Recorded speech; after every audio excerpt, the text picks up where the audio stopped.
Via Rindola Bassa, una stradina tra le colline di Valdobbiadene, un rettilineo iniziale e poi una serie di strette curve tra le case. Una zona tranquilla, almeno fino a qualche mese fa, da quando cioè sono iniziati alcuni episodi preoccupanti. Auto che sfrecciano a tutta velocità, giovani che urlano e litigano nel cuore della notte. Due macchine che sfrecciano a tutte le ore e non sappiamo, non so io che gente sia, e se gli dici qualcosa si fermano e è successo quello che è successo l'altra sera. Episodi ormai sempre più frequenti, soprattutto nei fine settimana. Sabato, domenica, ma anche verso la sera così ma non so neanche perché non è gente del posto. Ci sono delle persone delle macchine nere che corrono abbastanza, è un po' pericoloso. Se va fuori un bambino, siccome qua è una strada molto trafficata perché vanno a Sant'Augusta a camminare, purtroppo se viene fuori uno si rischia. È quello che è successo lunedì, quando uno dei residenti di Via Rindola Bassa ha invitato il conducente di una delle due auto a rallentare.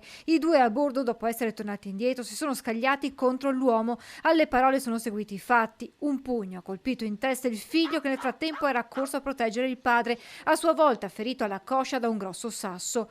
I due sono stati costretti a ricorrere alle cure ospedaliere con una prognosi rispettivamente di 5 e 20 giorni. Sulla vicenda stanno indagando i carabinieri di Vittorio Veneto al lavoro per identificare i responsabili che potrebbero avere le ore contate. In via Rindola rimangono i segni di quei minuti di violenza, il sasso in frantumi che ha colpito l'uomo, tra le erbacce un'altra enorme pietra lanciata dai due prima di allontanarsi.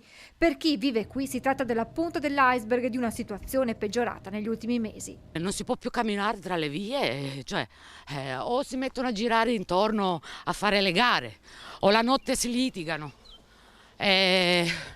Ti passano a tutta velocità. Abbiamo paura adesso.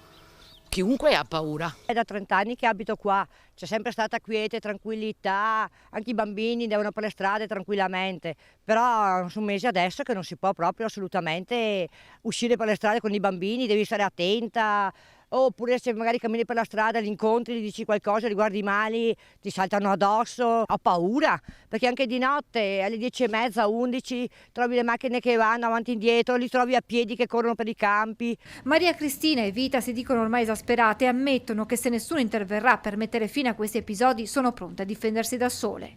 Alzare le mani. Se si continua così finiamo nei film western, una si difende da sola. Intanto continuano le indagini anche per identificare i responsabili dell'atto vandalico ai danni dell'ex scuola elementare Zanette, sempre a Vittorio Veneto. Ignoti, qualche sera fa, hanno mandato in frantumi 8 vetrate della struttura che ospiterà gli uffici dell'Agenzia delle Entrate.